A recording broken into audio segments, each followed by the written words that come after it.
Okay, hey everybody. Thanks for checking out the video. I got a new laptop with the old microphone plugged in, so we'll see how it goes.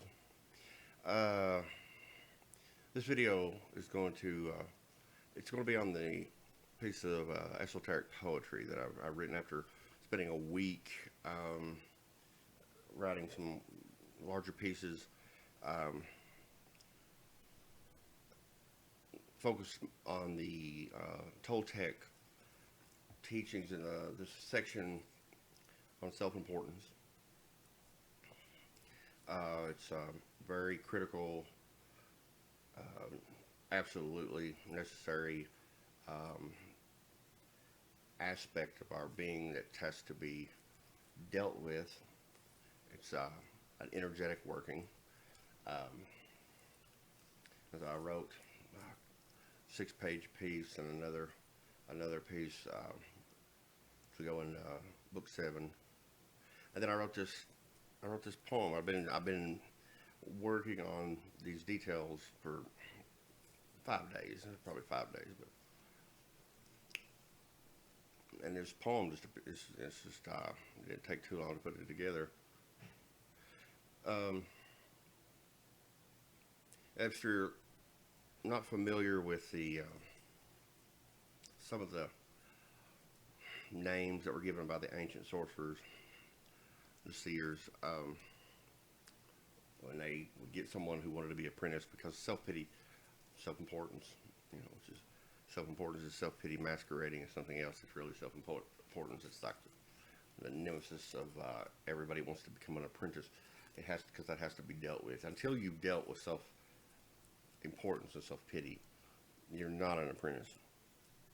And the reason this has to do with energy, because the whole initial preparatory phase of becoming an apprentice into this knowledge and those teachings is the same as it is today. Um, it has to do with learning to save energy over time. The first preliminary technical explanation of sorcery. Now, as awareness and the link to spirit, the abstract, as this increases, awareness expands, and you have the ability to access silent knowledge. Well, the definition of sorcery changes as your knowledge increases. So the deeper the direct knowledge from spirit, the more the energetic facts that someone who is starting out is not capable of even taking from spirit, to even touching, to even, you know, being aware of it all, versus someone who is receiving energetic facts, who's, silent knowledge.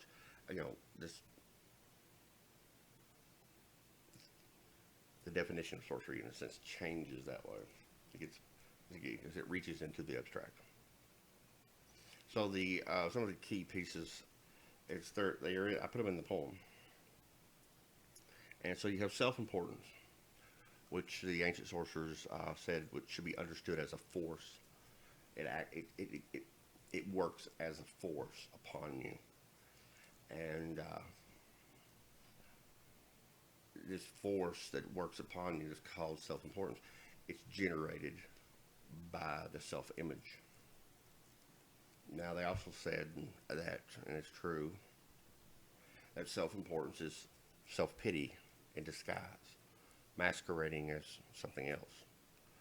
So it's a way of talking about how the energy that is naively in ignorance, the energy that is relinquished again and again and again in different situations that people find themselves in. It doesn't matter if it's arrogance of expecting, deserving, better conditions or humiliation, self-conscious, awkward, embarrassment. It all comes down to pitying oneself. And every, everybody just the ritual of daily living and society, the machine mind, and the rigid identification with the self-image.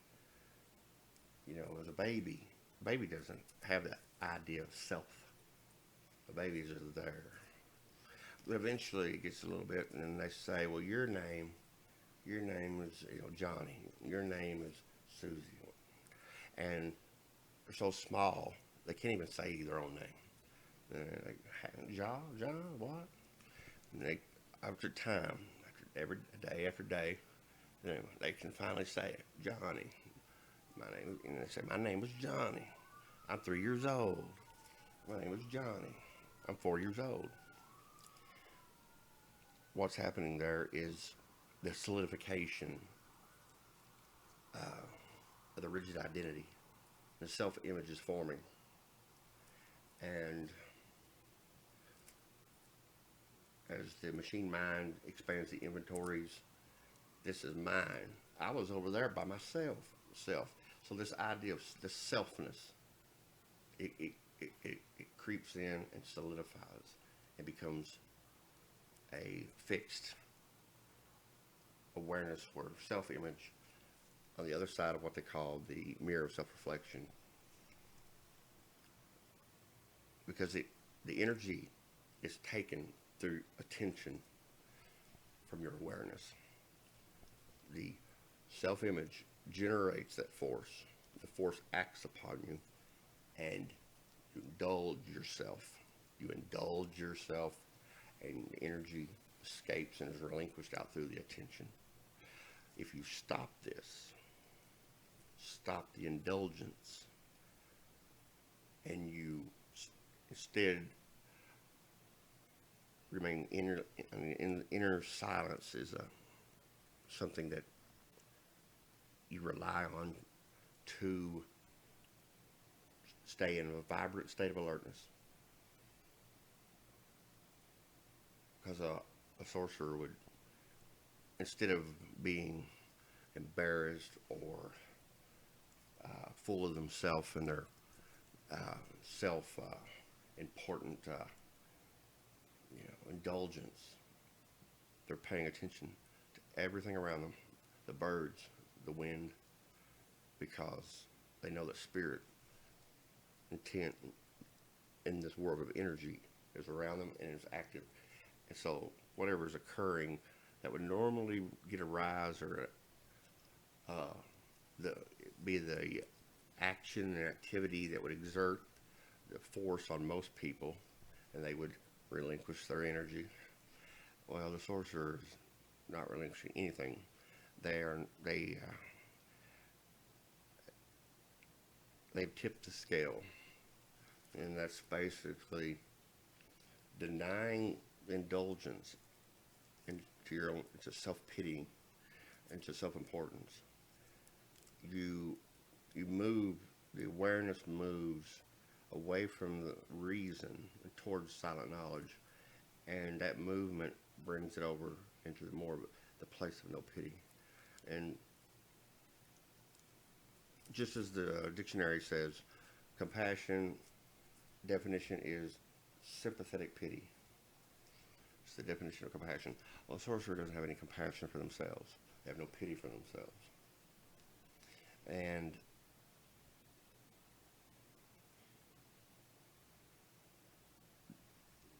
doing this over and over, each time a situation produces an opportunity for the self-image to exert that force, instead of indulging it and relinquishing energy, you do not. And over time, accumulation of the saved energy saved over time, reaches a threshold. It reaches an amount you could use the word amount, it's just a way of speaking, to where the seesaw, think of a seesaw, and the energy is saved, and all these interactions, all these different situations and opportunities for you to indulge your self-importance, indulging that self-pity, but you do not, the energy accumulates and the seesaw tips. It tips the other way. Now, the force that is self-importance, self-pity, it exerts less than, exerts an amount that is less than what you have saved up. And it just doesn't have the ability, because it's when the self-image generates that force. Because people want, the energy they relinquish has to do with the self-image is really for the people that are trapped in that vicious cycle of energy being siphoned off from them. It's the self-image. But having your awareness in a place of no pity, and you don't pity yourself, you don't pity anybody else. And they use these terms, self-importance, really self-pity masquerading in disguise. It's the same thing. It just has to do with the way it comes about and rears its ugly head depending on the situations that you're in. But ultimately, at the root of self-importance is self-pity. It really is. The mirror of self-reflection that has this. That's just a way of describing the. If you're using the words of, the awareness relinquishes this energy through the attention to this thing that's been made and kind of solidified from the time of being a little child, and that's the self, the selfness, the self-image. And when it is what exerts and generates that force. And through ritual and habit and lack of understanding, people indulge. They indulge. When you stop doing that over a period of time, energy is saved over time until there's a tipping point. Now, all that ended up, I was writing about it quite a bit, and because I get drawn to focus on certain teachings, and I ended up, after I got done with the big writing and all that, I wasn't even planning on writing this. I'm getting a collection of occult poetry, because book 8 is going to have symbols and sigils and poetry.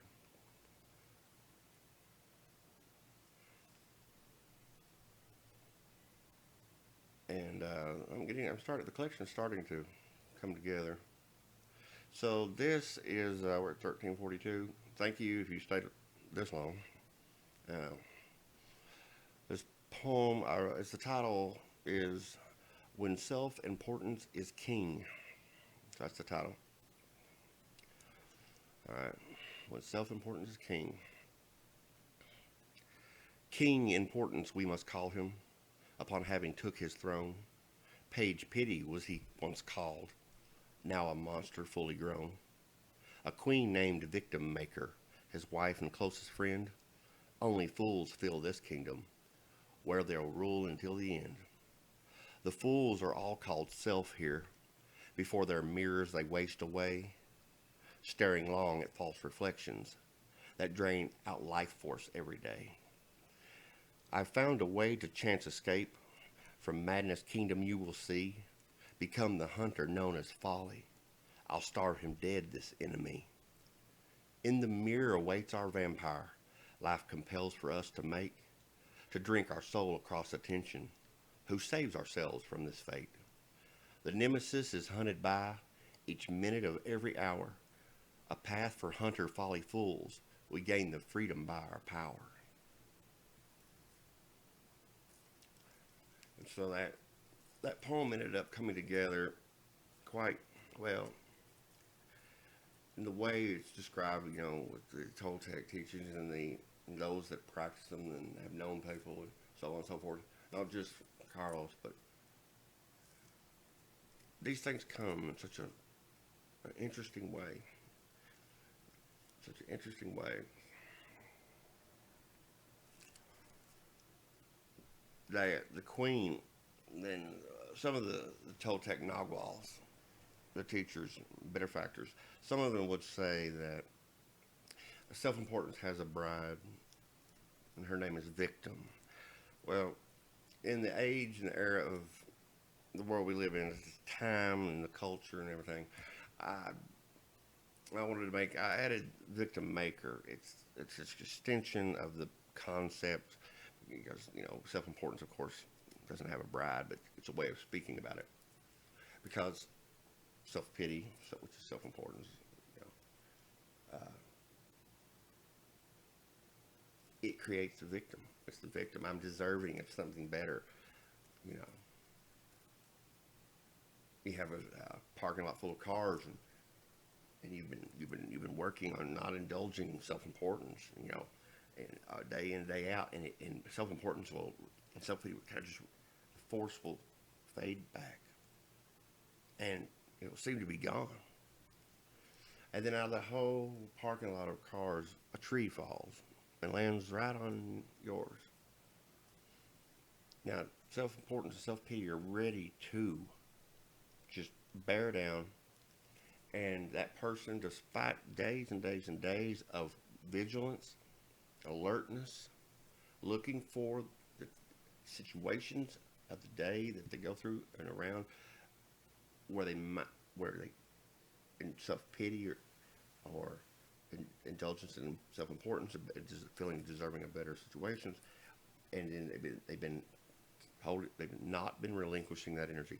Well, a tree falls, and this sharp onslaught of that force, you just deserve. That's the one car. It's my car. Why couldn't it be somebody else's car? Deserving of better conditions.